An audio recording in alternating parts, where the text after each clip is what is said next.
हम सभी का जीवन बहुत ही अनमोल है।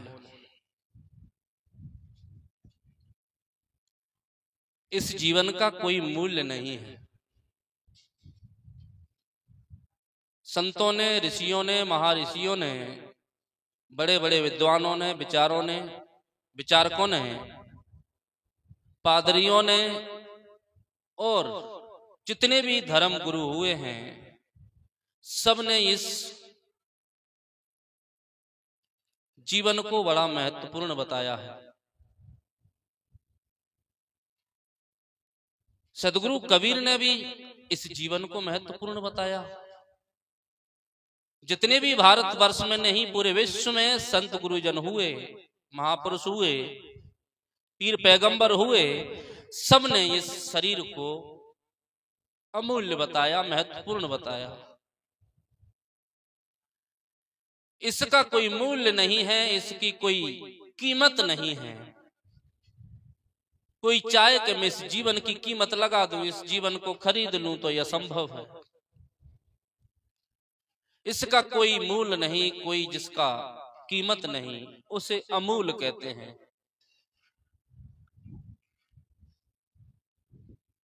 इसी जीवन में धीरे धीरे हम अपने अनुसार, अपने अपने ढंग से सभी लोग इस जीवन को जीते हैं। किसी के जीवन में आनंद है, किसी के जीवन में प्रेम है,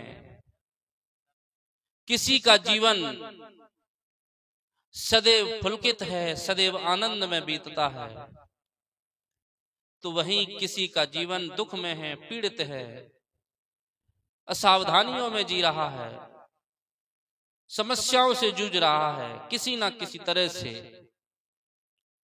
व्यक्ति अपने जीवन को जी रहा है। जो व्यक्ति सौभाग्यशाली होता है, जो व्यक्ति समझदार होता है, जो व्यक्ति ज्ञानी होता है, जो व्यक्ति समझदारी के अनुसार अपना जीवन जीता है, उसका जीवन कभी भी अभाव में नहीं रहता। बाद में हमारे जीवन में कब आता है, और यदि बुढ़ापा आता है तो इस बुढ़ापे में हम अपने जीवन को सुखमय कैसे जिएं।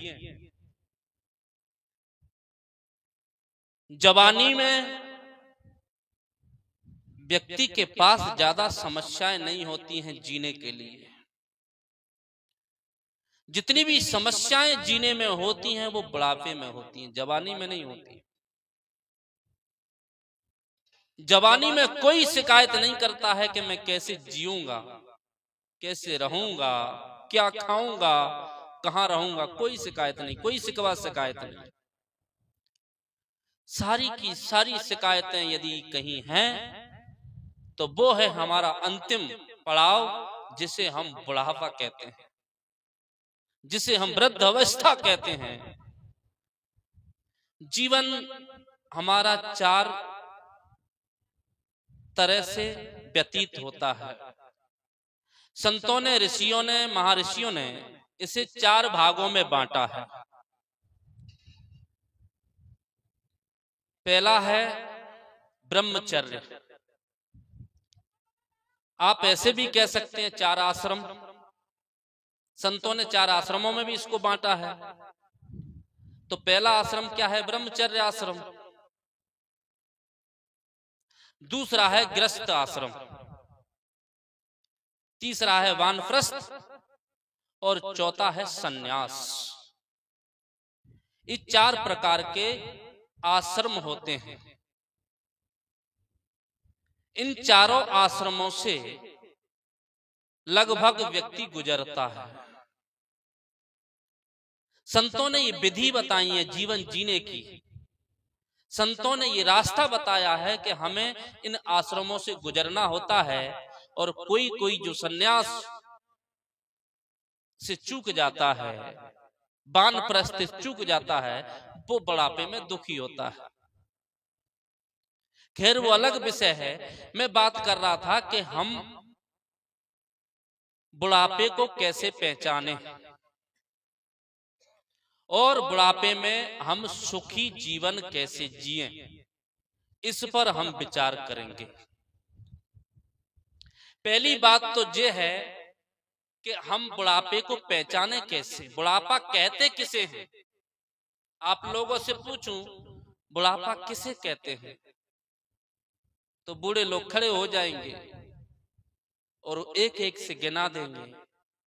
आंखों से कम दिख रहा है, बाल सफेद हो गए हैं, हाथ पैर काम नहीं कर रहे हैं, दांत झड़ गए हैं, कानों के पर्दे बंद हो गए हैं। इस सारी समस्याओं को लेकर के आदमी कहेगा हम बूढ़े हो गए हैं। लेकिन ये वास्तविक बुढ़ापा नहीं है। इसे आप बुढ़ापा कह ही नहीं सकते कि ये बुढ़ापे के लक्षण है। बुढ़ापे के लक्षण कुछ अलग होते हैं। लोग कहते हैं कि जिनके बाल पक जाते हैं वो लोग बूढ़े हो जाते हैं। तो आप देखते हैं क्या बूढ़ों के ही बाल पकते हैं? ऐसे लोग भी हैं जो 5 वर्ष के हैं, 10 वर्ष के हैं, उनके भी बाल पक जाते हैं। ऐसे भी लोग हैं जिनकी जवानियों में बाल पक जाते हैं। तो ये तो बुढ़ापे की पहचान अधूरी है। आप कहेंगे कि आंखों पे चश्मा लग जाता है तो मान लीजिए हम बुढ़ापे में प्रवेश कर लिए, हो सकता है। ये चश्मा आपका बुढ़ापे की पहचान नहीं है। चश्मा तो आप 4 साल के व्यक्ति के भी लग जाता है, बच्चे के भी लग जाता है, 9 साल 10 साल के बच्चों को भी लग जाता है। आंखों की रोशनियां किसी कारण बस कम हो जाती हैं। दूसरी तरफ एक 4 साल के व्यक्ति के, 4 साल 6 साल 10 साल के बच्चे के चश्मा लग गया है। और दूसरी तरफ बहुत से लोग हैं जो 80 साल जी लिए तब भी चश्मा नहीं लगा है। तो इसका मतलब चश्मा तो बूढ़े होने का प्रमाण नहीं है। चश्मा तो आपका ये नहीं दर्शाता है कि आप बूढ़े हो गए। ये आपके अंगों की कोई बीमारी है, कमजोरी है, इसलिए ऐसा हो जाता है। इसे आप बुढ़ापे से नहीं नाप सकते। ये पहचान नहीं है आपके बूढ़े होने की। और बूढ़ा होने से व्यक्ति बचता भी है। कैसे बचता है? उसको शीशा के सामने जाए और ये मालूम हो जाए कि मेरे कुछ बाल पकने लगे हैं, तो आदमी 10-20 बाल होता है तो उखाड़ना शुरू कर देता है। सोचता है लोग मुझे कहीं बाबा ना कह दें, लोग कहीं मुझे बूढ़ा ना समझ लें। आदमी इतना मगरूर है जवानी को लेकर के कि वो बुढ़ापा को स्वीकार नहीं करना चाहता है। 10-20 बाल हैं तो कैंची से काटेगा, उखाड़ेगा, और यदि ज्यादा हो गए तो फिर उस पर मेहंदी लगाएगा, उसे काली मेहंदी लगा करके दबाएगा, छुपाएगा और धोखा देगा उस बुढ़ापे को जो कि निश्चित है आना ही है, जिसे रोका नहीं जा सकता। कोई भी उसके लिए उपाय नहीं है कि आप बुढ़ापे को रोक सको, वो आएगा ही। आप धोखा दे सकते हैं लोगों को, लेकिन अपने आप को आप कभी धोखा नहीं दे सकते। आप अपने बालों को काला दिखा सकते हैं सामने वालों को, लेकिन आप अपने आप अंदर कभी उसे छुपा नहीं सकते। 2 दिन के बाद नीचे से फिर सफेद निकलेंगे। चालाकी हमारी काम नहीं आ सकती। आदमी बुढ़ापा को छिपाना चाहता है। कितना चतुर है आदमी, कि आंखों से कम दिखता है तो लोग चश्मा बनवाते हैं कि मुझे कहीं कम दिखाई ना दे, लोग हंसे ना, बूढ़ा ना समझे, चलने में गिर ना जाऊं, इसीलिए चश्मा पहनते हैं। किसी ना किसी भांति आदमी अपने बुढ़ापे से बचना चाहता है, कोई भी बुढ़ापे को स्वीकार नहीं करना चाहता है। इसीलिए मैंने कहा कि बुढ़ापा कहते किसे हैं? यदि ये सब बुढ़ापा है तो आदमी फिर बचना क्यों चाहता है? आदमी फिर बुढ़ापे को स्वीकार करता क्यों नहीं है? क्योंकि बुढ़ापा ये बाहरी चिन्ह, बाहरी परिवर्तन को नहीं कहते हैं। बुढ़ापा मैं बताऊं किसको कहते हैं? बुढ़ापे का मतलब होता है कि आपकी शादी हो गई हो और शादी होने के बाद आपके बच्चों की शादी हो गई हो, आपके घर में बहू आ गई हो और आपके घर में नाती और नतनी आ गए हों, समझ लीजिए गए कि आप अब बुढ़ापे में प्रवेश कर रहे हैं। वहां पर आपकी आंखों से ज्यादा दिखता है, कम दिखता है, इसका कोई महत्व नहीं है। आप काले बाल वाले हैं कि सफेद बाल वाले हैं, कोई मतलब नहीं है। ये बुढ़ापे का चिन्ह नहीं है। संत कहते हैं कि बुढ़ापा कहते हैं कि आपके घर में आपके नाती और नतनी खेलना प्रारंभ कर दिए हैं आंगन में, समझ लेना आप अपने जीवन को समेटना प्रारंभ कर दो। आप अपने जीवन को सवालना प्रारंभ कर दो और ये समझ लो कि अब आप बूढ़े हो गए हैं। बूढ़े होने की पहचान है आपके बच्चों के बच्चे। यदि वो आ गए हैं और आप फिर भी अपने आप को जवान समझ रहे हैं, फिर भी आप अपने आप को धोखा दे रहे हैं, ढोंग कर रहे हैं जवानी का, तो समझ लीजिए आप बहुत बड़ा अपराध कर रहे हैं। मैंने कहा कि समस्या बुढ़ापा है, जवानी नहीं है। जवानी में कोई स्वीकार नहीं करता है कि मैं कैसे रहूंगा। लोग कहते हैं धरती में एक पैर मारूंगा तो पानी की पिचकारियां निकलेंगी। कब कहता है? बुढ़ापे में कहता है कि जवानी में? आदमी क्या बोलता है जब जवान होता है? तब एक लात मारूंगा धरती में और पानी की पिचकारी निकलने लगेगी। बुढ़ापे में नहीं बोलता है। बुढ़ापे में तो पैर धरती पर नहीं रख पाता है, लात क्या मारेगा? पैरों को नहीं संभाल पाता है, लात क्या मारेगा? पानी क्या निकालेगा? मगरूर होता है जवानी। जवानी बहुत मगरूर है और जवानी को जिसने सह लिया, जवानी को जिसने सवार लिया, जवानी को जिसने साध लिया, समझ लीजिए उसका बुढ़ापा भी सध जाएगा। सारे अत्याचार, सारे व्यभिचार, सारी घूसखोरी, सारी लूटमार, सारी हत्याएं, सब की सब जवानी में लोग करता है, बुढ़ापे में कौन करता है?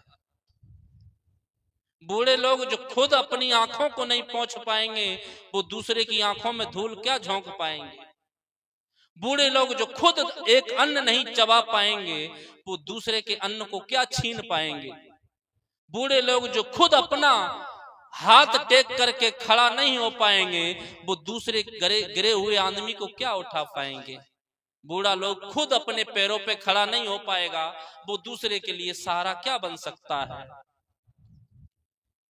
सारी की सारी खुराफात जवानी में होती है। और ये भी दूसरा भी पहलू है कि जितने भी अच्छे लोग होते हैं जवानी से ही निखरते हैं। बुढ़ापे में आप अच्छे भी नहीं हो सकते, ना आप बुढ़ापे में खराब हो सकते हैं और ना ही आप बुढ़ापे में अच्छे हो सकते हैं। ना ही आप बुढ़ापे में अच्छा काम कर सकते हैं और ना ही आप बुढ़ापे में गलत काम कर सकते हैं। बुढ़ापा आपका अधीन बना करके रखता है, अपने कब्जे में रखता है। आप वहां पर स्वतंत्र नहीं हैं, वहां पर आप परतंत्र हैं। व्यक्ति स्वतंत्र है तो वो है जवानी। व्यक्ति सामर्थ्यशाली है तो वो है जवानी। जवानी है जो व्यक्ति को हीरा बना देती है, और जवानी है जो व्यक्ति को एक कचड़े का कंकड़ बना देती है। जवानी है जो व्यक्ति को ईश्वर परमात्मा अल्लाह बना देती है, और जवानी है जो व्यक्ति को एक दुर्विचारी, एक नशाखोरी, एक अत्याचारी व्यक्ति बना देती है। जवानी जीने का ढंग जिस व्यक्ति में आ गया, समझ लीजिए उसका जीवन सदैव के लिए आनंददायी हो गया। जिसने जवानी को समझा वो अपनी मंजिल को पा सकता है। साहिब कहते हैं कि हमारे जीवन के ये महत्वपूर्ण पड़ाव हैं कि जवानी हमारी कैसे संभले और बुढ़ापा सुखद कैसे हो। अंतर देखना, जवानी संवालना है और बुढ़ापा सुखद बनाना है। जवानी को संवाल लिए, जवानी को संवार लिए तो बुढ़ापा स्वाभाविक आपका सुखद हो जाएगा। जो भी पीड़ाएं आपको आज बुढ़ापे में हो रही हैं, ये पीड़ाओं का बोझ, इन पीड़ाओं के अंकुर, इन पीड़ाओं के जो बीज आपने रोपे थे वो जवानी ही थी। बुढ़ापे में आपने कोई बीज नहीं रोपा है जिसके परिणाम स्वरूप आप दुख पा रहे हैं। वो बीज आपने जवानी में रोपा था, उसी का फल आप बुढ़ापे में पा रहे हैं। जैसे आप खेत में जाते हैं और जो भी दाना आप खेत में डालते हैं, चाहे वो गेहूं का दाना हो, चाहे वो तिल्ली का दाना हो, सरसों का हो, चना का हो, जिसका भी दाना आप खेत में डालते हैं तो आप हसिया और सामान लेकर के दूसरे दिन काटने के लिए नहीं जाते। दूसरे दिन उसकी रक्षा के लिए जा सकते हैं, उसकी सुरक्षा के लिए जा सकते हैं, उसकी देख रेख के लिए जा सकते हैं, लेकिन उसे काटने के लिए नहीं जाते हैं। आप भी जानते हैं कि मैंने बीज बोया है तो इसके लिए मुझे प्रतीक्षा करनी पड़ेगी, चाहे उसकी अवधि 2 महीना हो कि 3 महीना हो कि 20 दिन हो कि 50 दिन हो। आपको उसके लिए इंतजार करना होगा और कोई उपाय है ही नहीं। ऐसा नहीं है कि गए और कल गए और गाड़ी से काट करके घर में भर दिए 2 दिन के बाद। तत्कालीन आपको फसल भी नहीं मिलती है तो आप जो बो रहे हैं, जरूरी नहीं है कि आपने आज किसी को धोखा दिया है और वो 2 घंटे के बाद आपको परिणाम में मिल सकता है। जरूरी नहीं है कि आपने आज किसी की जेब काटी है, हो सकता है उसका फल आपको कई दिनों के बाद, कई महीने वर्षों के बाद भी मिलेगा। मिलेगा जरूर, इसमें कोई गुंजाइश नहीं है, मिलेगा जरूर।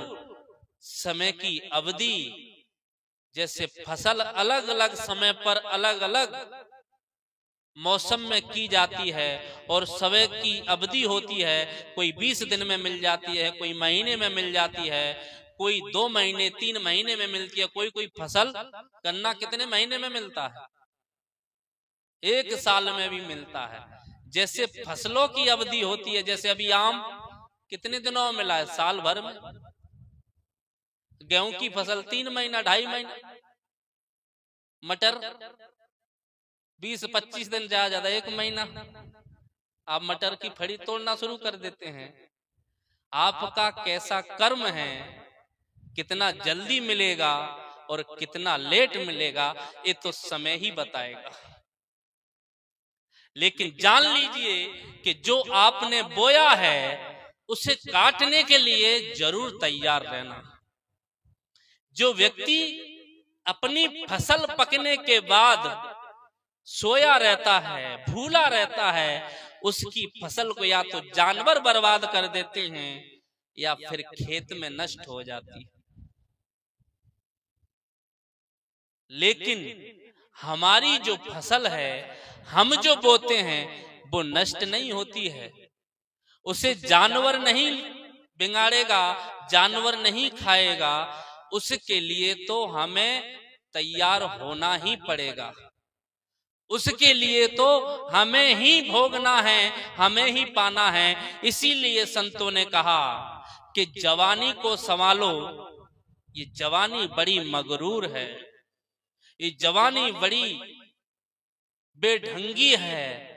जिसने जवानी को संभाला वो आदमी महान बन गया, और जिसने जवानी को बिगाड़ा वो आदमी हैवान बन गया।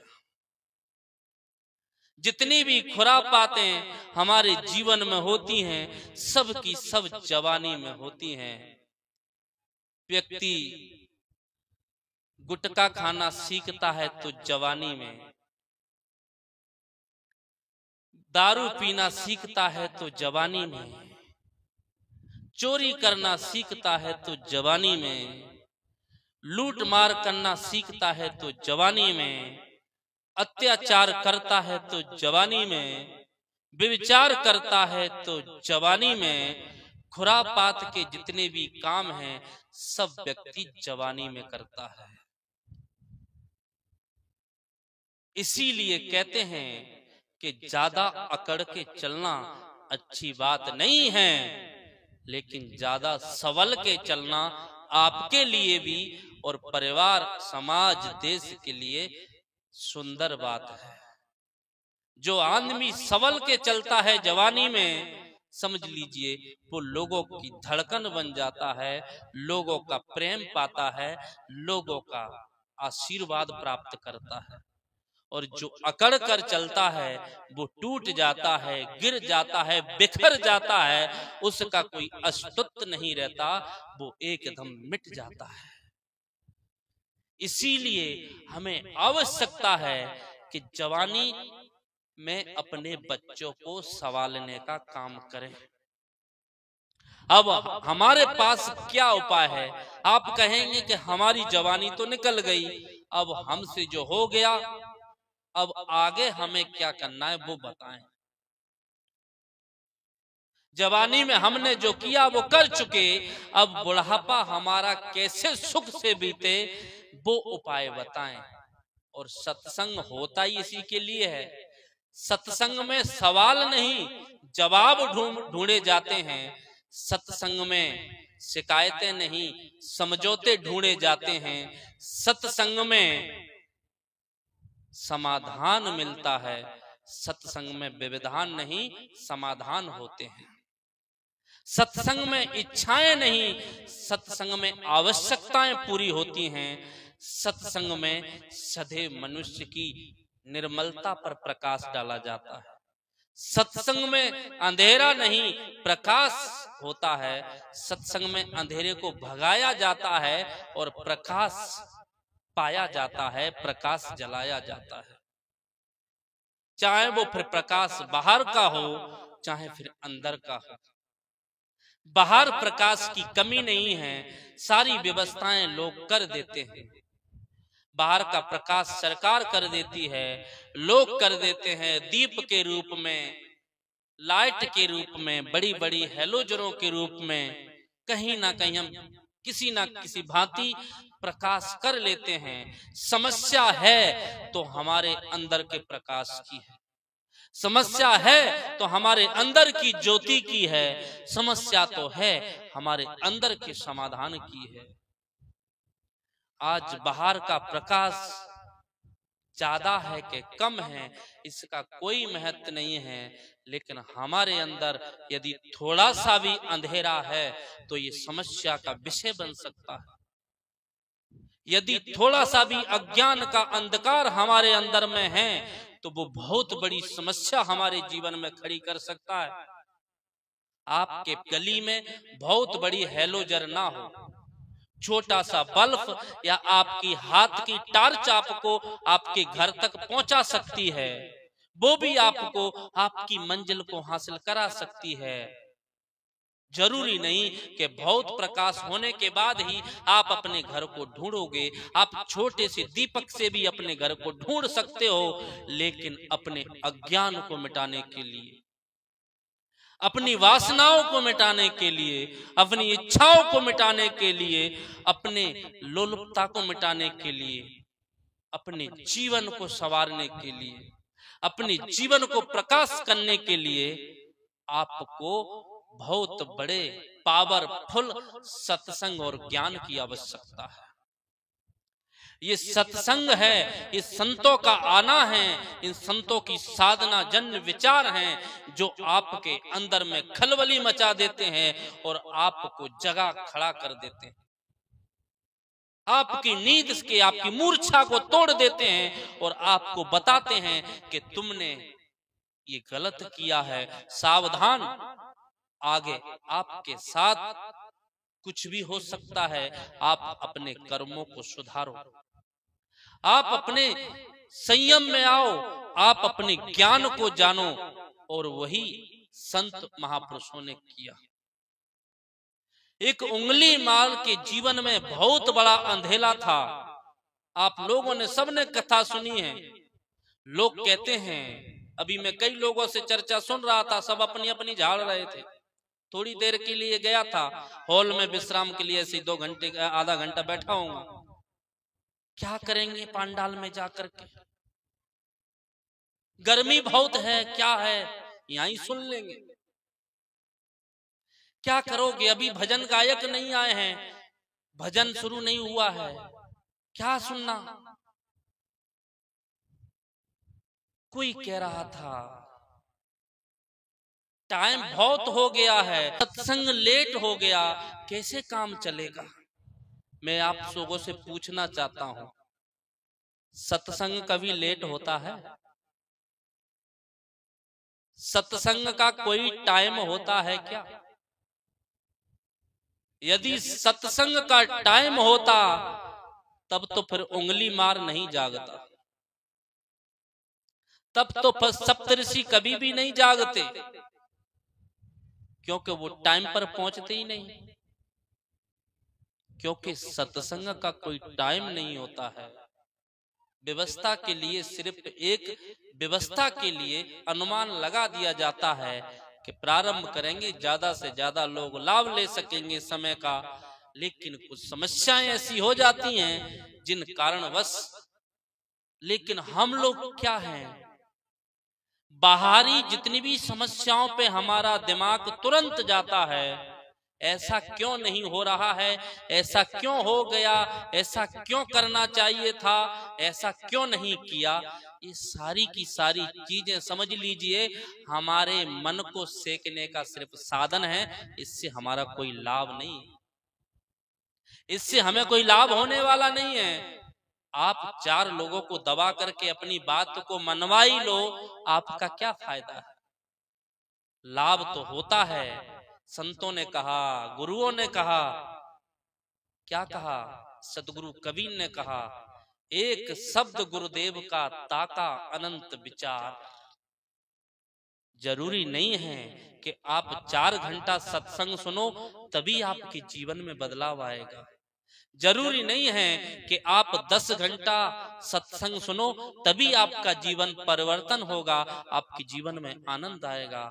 लेकिन समस्या यहाँ समय की नहीं है, समस्या यहाँ पात्रता की है।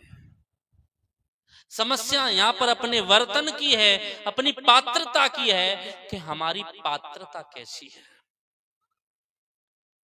यदि हमारी पात्रता शुद्ध है, हमारी पात्रता श्रद्धा में है, हमारी पात्रता करुणा में है, हमारी पात्रता वास्तविक पाने की है, तो संतों का एक शब्द भी हमारे लिए लाखों शब्दों से, कई शास्त्रों से, कई पुराणों से ज्यादा हो सकता है।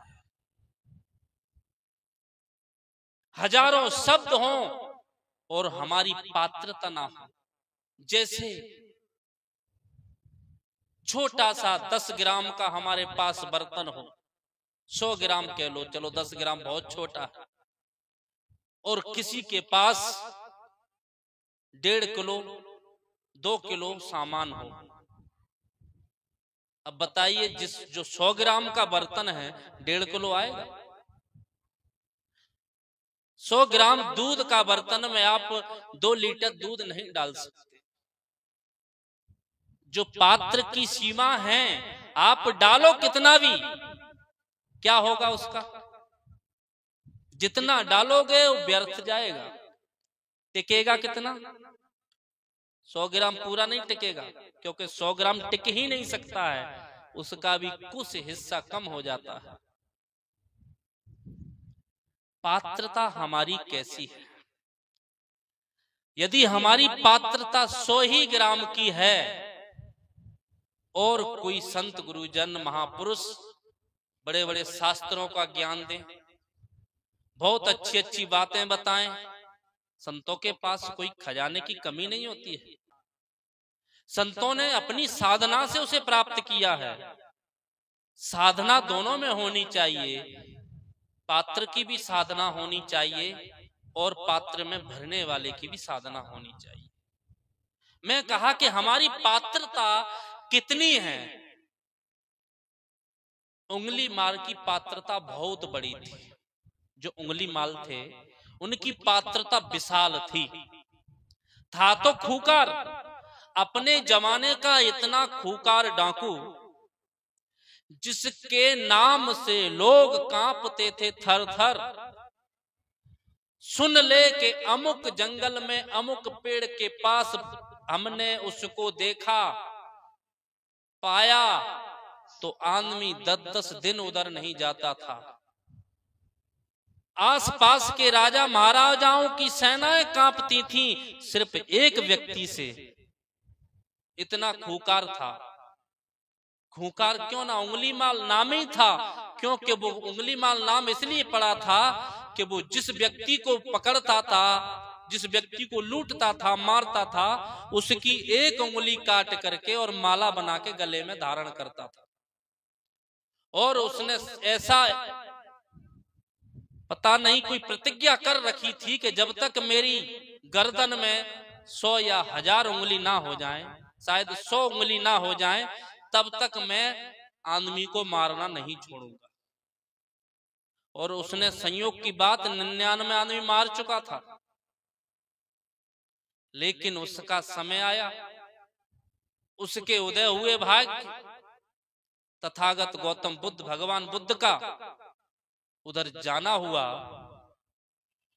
और जैसे जंगल से गुजरना चाहे, लोगों ने रोका, महात्मन उधर ना जाओ, उधर बहुत खूंखार डाकू रहता है, पता नहीं चलेगा आपका कि धड़ से सर कब अलग हो गया, आपको कब मार दिया गया। आप इतने निर्मल संत हैं, इतने बढ़िया महात्मा हो, आप उधर मत जाओ, उधर एक डाकू रहता है। लेकिन सज्जनों जान लीजिए, जिसकी साधना में निर्मलता होती है, जिसकी साधना वास्तविक होती है, वो कभी भी किसी भी प्रकार से भयभीत नहीं होता है। वो अपने जीवन से कभी भी लगाव नहीं रखता है। भयभीत कौन होता है? जिसे अपने जीवन से मोह है, जिसे अपने जीवन से प्रेम है, जिसे अपने जीवन से कुछ पाने की अभिलाषा है, वो आदमी अपने जीवन से मोह या भयभीत रहता है। लेकिन बुद्ध तो इससे बहुत ऊपर थे। उनको तो पाने के लिए कोई चीज की कमी थी ही नहीं। बुद्ध को क्या चाहिए था? वो तो खुद राजकुमार थे, राजा के लड़के थे, खुद युवराज थे। वो चाहते तो उनको तो राज्य देना ही था, लेकिन उनके पास कोई कमी थोड़ी थी। लेकिन उन्होंने उस कमी को महसूस किया, उस कमी को महसूस किया जिस कमी की पूर्ति आपको संसार नहीं कर सकता। उस कमी की पूर्ति आपको आपका सगे संबंधी नहीं कर सकता। उसके लिए अपने जीवन को साधना चाहा। फिर उन्होंने संसार के वैभव, संसार की चीजें, संसार का ऐशो आराम सब व्यर्थ समझा। सब कोई मतलब नहीं समझा, बस निकल पड़े उसके लिए और पाया भी। कहा जाता है कि जिन खोया तिन पाइया। जो आदमी ढूंढता है, जो खोजता है, वो पाता भी है। जो आदमी घर से निकलता है वो मंजिल पा भी लेता है। जो आदमी कोई भी कार्य में अपनी प्रगति चाहता है, कार्य को सफल संपन्न करना चाहता है, तो पहला कदम उठाना पड़ता है। ऐसा नहीं है कि आप घर से निकलो ही ना और सारी समस्याएं आपकी हल हो जाएं। आप जिसको पाना चाहते हो उसके लिए आपको निकलना पड़ेगा, उसके लिए आपको चलना पड़ेगा। आप जब तक चलोगे नहीं तब तक पाओगे नहीं। ऐसे ही ये अध्यात्म है, ऐसे ही ये साधना है, ऐसे ही महापुरुषों का संघर्ष है। उन्होंने भी अपने जीवन को कभी ना कभी पहला कदम उठाया था। जीवन को साधने के लिए, जीवन में कुछ पाने के लिए, हासिल करने के लिए, प्राप्त करने के लिए उन्होंने भी अपना पहला कदम उठाया। वो भी उसी अवस्था से निकले थे जिस अवस्था में आप और हम जूझ रहे हैं। जिस अवस्था में हम जी रहे हैं, आप जी रहे हैं, वो महापुरुष भी उसी अवस्था में जिए होंगे। लेकिन उनके अंदर में जिज्ञासा जगी, पात्रता उनकी प्रकट हुई और चल पड़े और अपने जीवन को बदला। साथ साथ लोगों के लिए भी धर्म का प्रचार का और उनके जीवन में कैसे सुख शांति प्राप्त हो उसके लिए भी कारण बने, उसके लिए भी माध्यम बने। उनके जीवन में भी कैसे आनंद हो उसके लिए भी माध्यम बने। इतना खूंखार, लेकिन जैसा तथागत का संग पाया, थोड़ा सा उनका सानिध्य पाया और दो ही शब्द कहे कि मैं तो रुका हुआ हूं, तुम कब रुकोगे। इतना बड़ा सत्संग, इतने समय तक सुनना, लेकिन उसने क्या सुना कि मैं तो रुका हुआ हूं, तुम कब रुकोगे। तथागत दौड़े चले जा रहे थे, अपनी धुन में, अपनी मस्ती में चले जा रहे थे एकदम भाव से। उसने कहा ठहरो, मुझसे तुम्हें डर नहीं लगता, तुम मुझसे भयभीत नहीं होते हो, मैं तुम्हें अभी एक क्षण में मार सकता हूं। बुद्ध ने कोई जवाब नहीं दिया, सिर्फ मुस्कुराते रहे। कहे तुमको डर नहीं लगता, मैंने आवाज लगाई, तुम ठहरे नहीं। बुद्ध ने एक ही शब्द कहा, मैं तो कब का ठहर गया हूं, तुम कब ठहरोगे। बस इतना सा ही सत्संगा। संत ने कहा ना कि एक शब्द गुरुदेव का, जो गुरु हैं, संत हैं, महापुरुष हैं, यदि एक शब्द हमारे मन में बैठ जाए, हमारे जीवन में बैठ जाए, तो पूरे जीवन का पलटवार हो जाता है, पूरा जीवन परिवर्तन हो जाता है, पूरे जीवन में खलबलाहट मच जाती है, संग्राम जागृत हो जाता है और जीवन में आनंद की नदियां बहने लगती हैं। उसने विचार किया कि तो चले जा रहे हैं, फिर भी बोल रहे हैं कि मैं रुका हुआ हूं, तुम कब रुकोगे। कहा इसका उपाय कि छोड़ दो सब। कहा भगवान मैं इतना आगे निकल चुका हूं अत्याचार में, मैंने इतने लोगों को मारा है, इतने लोगों को कष्ट दिए हैं, क्या संसार के लोग मुझे स्वीकार करोगे? क्या संसार के लोग मुझे स्वीकार करेंगे? तथागत ने कहा बिल्कुल करेंगे, क्योंकि तुमने स्वीकार करना प्रारंभ कर दिया है।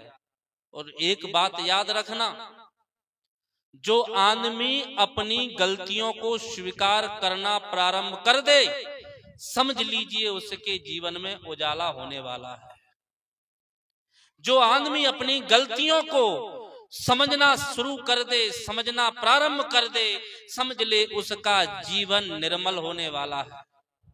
जो आदमी अपनी आदतों को समझना प्रारंभ कर दे, जानना शुरू कर दे, समझ लीजिए वो आदमी ज्ञानी होना प्रारंभ हो चुका है। उसके अंदर में ज्ञान जागृत हो रहा है, ज्योति जलनी प्रारंभ हो गई है प्रकाश की। फिर उसका जीवन ज्यादा दूर नहीं है प्रकाश से, फिर उसका जीवन ज्यादा दूर नहीं है आनंद से, फिर उसका जीवन ज्यादा दूर नहीं है उस अनुभव से जिसके लिए पूरा जीवन कम पड़ जाता है। बुद्ध ने कहा, तथागत ने कहा कि तूने स्वीकार किया है कि तूने लोगों की हत्या की है, तूने स्वीकार करना प्रारंभ कर दिया कि लोगों को तूने कष्ट दिया है। समझ लीजिए तेरे अंदर में दूसरा व्यक्ति प्रकट हो गया है, और वो प्रकट है क्या? करुणा प्रकट हो गई है, तेरे अंदर में ज्ञान प्रकट हो गया है, और तेरे को पूरी दुनिया जरूर स्वीकार करेगी। क्योंकि जब तूने अपने अज्ञान को जान लिया, अपने अत्याचार को जान लिया, तो फिर जो जानकार आदमी है दोबारा अत्याचार नहीं करेगा। जो अंदर से जानेगा, जो हृदय से स्वीकार करेगा कि ये गलती है, आदमी दोबारा उसे नहीं दौड़ाएगा।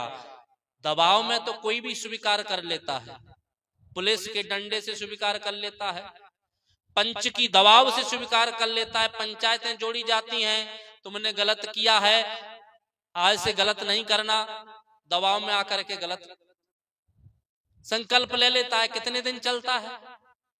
2-4 दिन, 10 महीना, मुश्किल से बस साल भर चलता है। उसके बाद फिर प्रारंभ हो जाता है। आपकी समाज में कितने बार दारू बंद हुआ है? आपकी समाज में कितनी बार खच्च बंद हुए हैं? आपकी समाज में कितने बार समाज सुधार के लिए पंचायत हुई हैं? कई बार हुए हैं। और आश्रमों पर महापुरुषों की मूर्तियों के सामने माला डाल कर संकल्प भी लिए गए हैं, कितने सफल हुए हैं? कितने सफल हुए हैं? लाखों लोग जुड़े हैं, हजारों लोग जुड़े हैं, 2-4 लोग, वो भी उंगलियों पे गिनने लायक। तो जो संकल्प ऊपर से लिया जाता है, जो सिर्फ दिखावा होता है, उससे परिवर्तन नहीं होता है। परिवर्तन होता है हृदय की झकझोर से, परिवर्तन होता है अंदर के बदलाव से। वो अंदर से हम स्वीकार करेंगे तब हमारा जीवन बाहर परिवर्तन होगा। और उंगली माल ने अंदर से स्वीकार किया था। अंदर से स्वीकार करने के बाद ही वो एक उच्च श्रेणी का भिक्षु बना था, एक साधक बना था, और कहा जाता है आगे चल के वो बुद्ध के संघ का भी मुखिया बना था। सोचिए, इतना आताताई आदमी बुद्ध उसका भी मुखिया बन सकता है, संघ का मुखिया बन सकता है। तो हम लोगों ने कब कब सत्संग सुने हैं? बहुत बार सत्संग सुने, कई बार कथाएं सुनी, वेदों का, शास्त्रों का, पुराणों का अध्ययन सुना, कथाएं सुनी, कई बार हमने कुरान पढ़े, बाइबल पढ़ी, सब कुछ पढ़ा, बस पढ़ा, लेकिन वो अंदर ना जा पाया, अंदर वो ना जा पाया, और उसके परिणाम स्वरूप हमारा जीवन उतना ही अशांत अब है जितना हम पढ़ने से पहले थे। उतना ही जीवन हमारा अशांत अब है जितना हम पहले थे। उतना ही हमारे जीवन में झंझटें, बाधाएं, परेशानियां अब हैं जितनी हम सत्संग सुनने से पहले थे। जो आदमी कई बार जीवन में सत्संग सुना, लगता है पांडाल के बीच में एकदम बुद्ध बन गया है, लगता है पांडाल में जब तक बैठा है कबीर का अवतार है, जब तक ऐसा लगता है जैसे सारी की सारी ज्ञान की चर्चाएं, बातें एकदम डायरेक्टली उसके जीवन में प्रवेश कर रही हैं। लेकिन जैसे ही पांडाल छोड़ते हैं आदमी चांडाल बन जाता है। जो रूप में वो घुसा था पांडाल के अंदर, बाहर निकलने के बाद उसी रूप में घर लौट जाता है। तो ये हमारा जीवन कभी बदलेगा नहीं। आप सत्संग में आए थे, आने से पहले आपके जीवन में कुछ ना कुछ विकार होगा। आपके जीवन में कुछ ना कुछ कमी होगी, लेकिन सत्संग सुनने के बाद यदि वो कमी बरकरार है, सत्संग सुनने के बाद भी, ज्ञान की चर्चा सुनने के बाद भी यदि वो कमी हमारे जीवन में अभी भी है, तो समझ लीजिए समय की बर्बादी के अलावा और कुछ उसका औचित्य नहीं रहा। उस समय सिर्फ हमने 2 घंटे 4 घंटे पांडाल में समझिए एक मनोरंजन के रूप में बैठे, उसका कोई असर नहीं पड़ा। सत्संग बहुत बड़ी भीड़ हो, बहुत लोग हों, अच्छे अच्छे लोगों के प्रवचन सुने हों, ये बहुत बड़ी बात नहीं है, इसका कोई मायने नहीं है। सत्संग की महत्वपूर्ण बात है कि एक भी बात हमारे जीवन में धारण हो जाए तो वो एक बात हमारे जीवन को संवार सकती है और हमारी पीढ़ी को, हमारे आने वाले बच्चों को भी एक निर्देश कर सकती है, आदर्श रूप में बन सकती है। संतों ने कहा कि जवानी आपकी है, आप जवानी को संभालिए, लेकिन बुढ़ापा सुखद कैसे हो इस पर भी विचार करना है।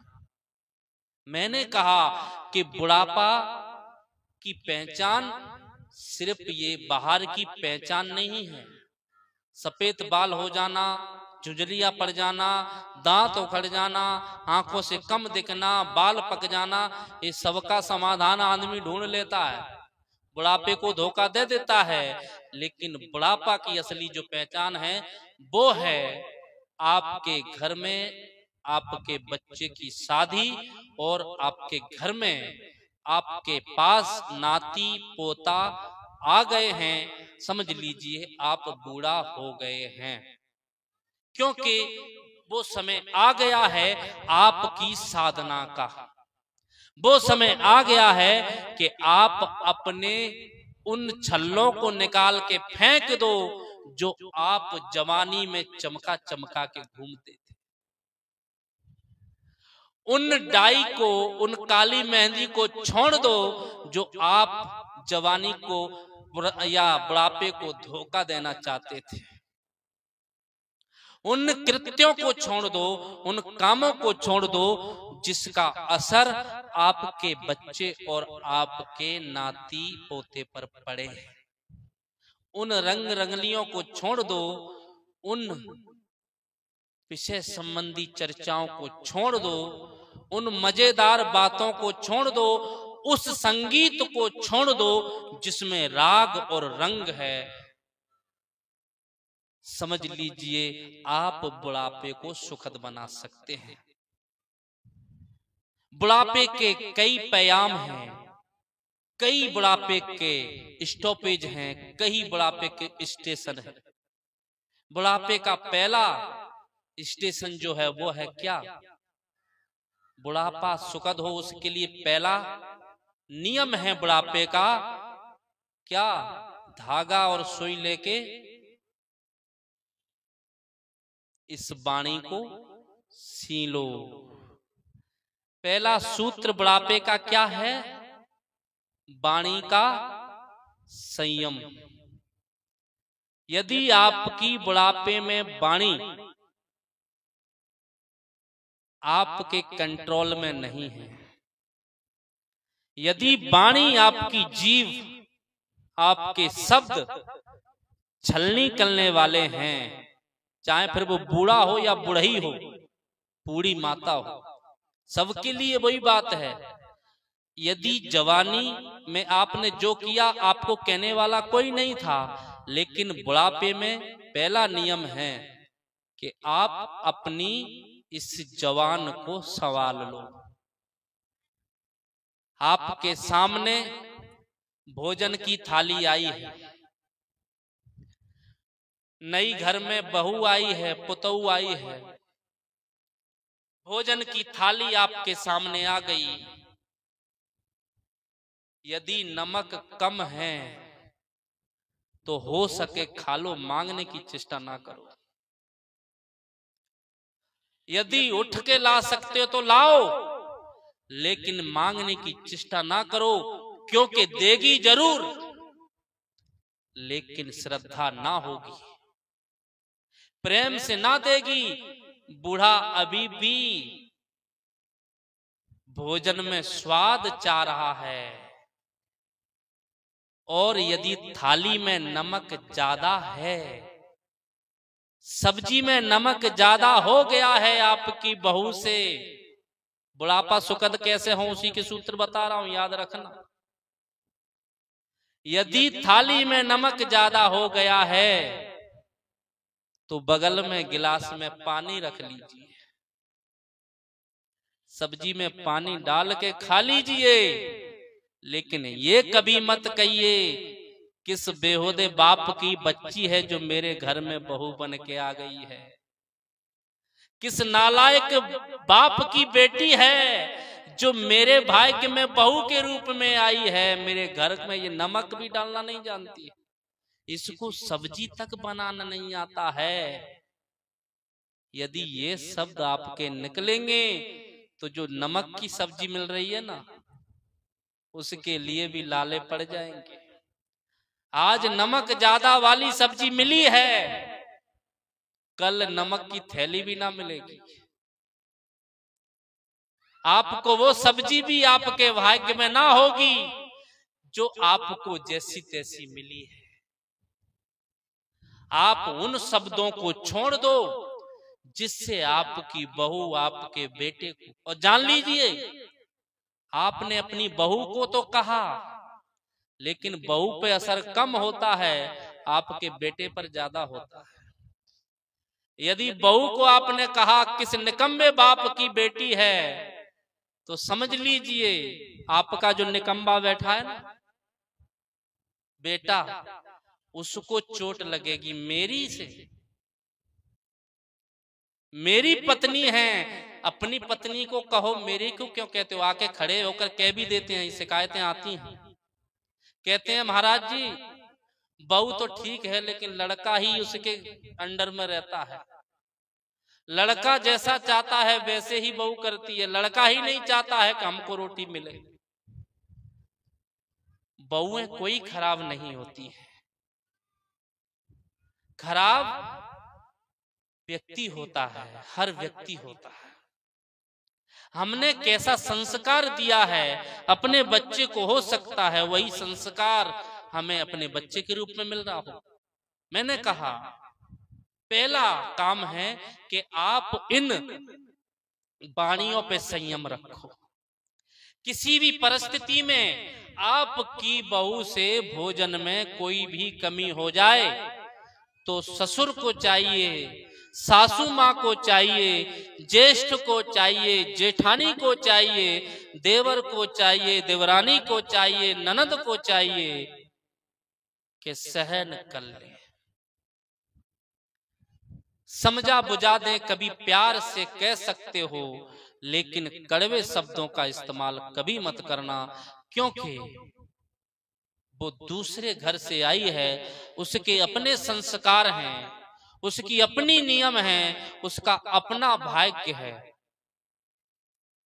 इसलिए सबसे पहले आप वाणी का संयम रखो। और कबीर ने कहा भी है, मधुर वचन है औषधि, कटुक वचन है तीर, श्रवण द्वारे संचले साले सकल शरीर। साहब कहते हैं कि ये वाणी आपकी इतनी मीठी होनी चाहिए कि कोई भी सुने, यदि गलती भी हो जाए तो उसे कहने का तरीका भी आना चाहिए। साहब ने कहा बोल तो अमोल है जो कोई जाने बोल, ये तराजू तोल के तब मुख मार खोल। बोलना तो सबको आता है, लेकिन साहब ने हर समय हर परिस्थिति में हमें समाधान ढूंढ के दिया है। सदगुरु कबीर जैसा व्यक्ति शायद ही इस पूरे विश्व में हुआ हो जो हर समस्या का समाधान लेके सामने खड़े हैं। वो कहते हैं यदि ज्वान आपकी वाणी विचलित है, संयमित नहीं है, तो सबसे पहले आप वाणी में मिठास डालिए। मधुर करिए, मीठा बोलिए। एक संत ने एक आदमी से कहा कि अब बूढ़ा हो गए हो, ऐसे ही कह रहे थे कि बूढ़े हो गए हो, अपनी वाणी को मीठा कर लो, मीठा पर ध्यान दो, मीठा बोलो। आदमी खड़ा होकर कहता है, महाराज जी डॉक्टर मना किए हैं मीठा से दूर रहो। वो कहता है कि महाराज जी डॉक्टर साहब ने मना किया है कि मीठा से दूर रहो। संत ने कहा, भले मांस, मैं मीठा बोलने की कह रहा हूं, खाने के लिए नहीं कह रहा हूं। उसको जो शुगर हो जाता है, आजकल बीमारी है, थोड़ी थोड़ी सबको होती है। उसने डॉक्टर कहते हैं कि भैया मीठा कम खाना, मीठे से दूर रहना, ऐसे भी कहते हैं। तो उसने सोचा कि महात्मा के, तो उसने कहा भाई मीठे से दूर रहने की कहा है। तो उसने संत ने कहा कि मैं मीठा से दूर होने की बात नहीं कर रहा हूं, मीठा बोलने की बात कर रहा हूं। सबसे पहले हमें मीठा बोलना है। जिसकी वाणी में मिठास है तो कहना, बेटी भोजन तो तूने बड़ा शानदार बनाया है, सब्जी इतनी अच्छी बनाई है कि जिसका जवाब नहीं है। अगर सब्जी कभी बनाए तो मुझे भी बताना कैसी सब्जी बनाती है, मैं भी सीखना चाहता हूं। और कह के बंद हो जाइए। यदि सब्जी में नमक ज्यादा होगा तो आपकी बहू आपके शब्दों का वहां पर जरूर विचार करेगी, और नमक कम होगा तब भी जरूर विचार करेगी, कहेगी सब्जी में नमक कम है फिर भी इतनी प्रशंसा मिली है, सब्जी में नमक ज्यादा था फिर भी इतनी प्रशंसा मिली है, कहीं ना कहीं गलती मेरे से हो गई है। और वो पूरा प्रयास करेगी कि अगले दिन आपको ना नमक ज्यादा होगा ना नमक कम होगा, दूसरे दिन आपको थाली में एकदम बराबर मिलेगा। बस आप चाहते कैसा हैं समझ लीजिए, उस समय आपके ही बहू, आपके ही बेटा आपकी प्रशंसा में खड़े हो जाएंगे। सब्जी खराब थी, पिताजी ने प्रशंसा कर दी, हमारे जैसे पिताजी सबको मिले, आपके घर में फिर लड़ाई नहीं होगी, आपकी बहू नहीं रूठेगी, आपका बेटा नहीं रूठेगा। यदि आप उनके कर्मों के, उनकी क्रियाकलाप के और उसके बनाए हुए भोजन का समर्थन कर देते हैं तो आपको बुढ़ापे में भोजन मिलेगा। इसमें कोई दिक्कत नहीं है, इसमें कोई परेशानी नहीं है उनको भी, क्योंकि हर आदमी प्रशंसा का भूखा भी होता है।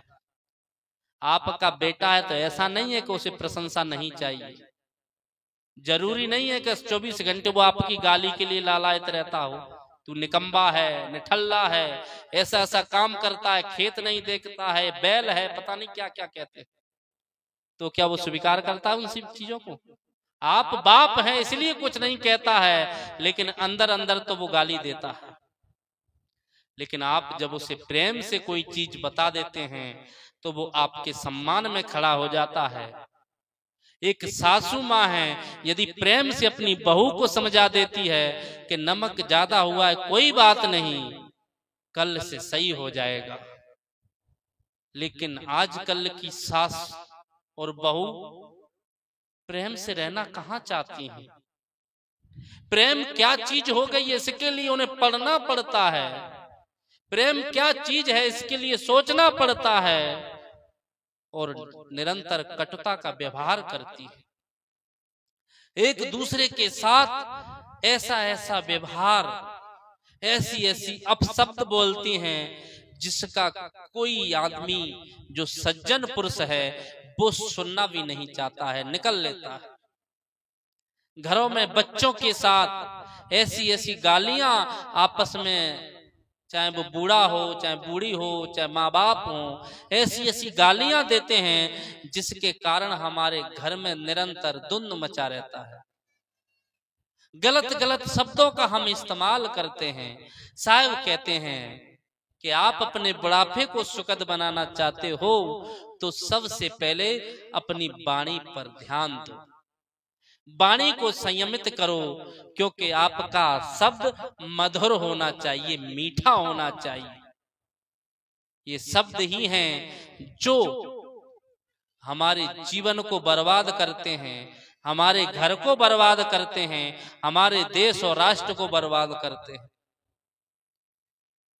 शब्द की लड़ाई है, हर जगह व्यक्ति शब्दों से मरता है, शब्दों से मारता है। गोलियां तो बाद में चलती हैं, लाठियां तो बाद में चलती हैं, और मिसाइलें तो बाद में खड़ी होती हैं। पहले शब्दों की मिसाइलें चलती हैं, पहले शब्दों की लाठियां चलती हैं, पहले वाणी के कास्तूर चलते हैं, तब जाकर के कहीं आज जो स्थिति बनी हुई है विश्व युद्ध वाली, देख रहे हैं आप लोग, खबर में पढ़ते होंगे पहलगाम की घटना। क्या है ये घटना, किसकी है? डायरेक्ट जाकर के बंदूक वाली है कि पहले कई दिनों से उसकी प्लानिंग थी? आज पूरा देश उस घटना को लेकर के दुखी है, पीड़ित है। कई बार कहा जाता है कि आतंकवादियों की कोई जाति नहीं होती, धर्म नहीं होता, तो मीडिया दिखाती है। अब पता नहीं सही है कि गलत है, नहीं जानता, और आए दिन हम लोग सुन भी रहे हैं, जिसको भी मारा पूछा गया तुम कौन हो, अगर दूसरे हो तो बच गया, नहीं तो शूट कर दिया।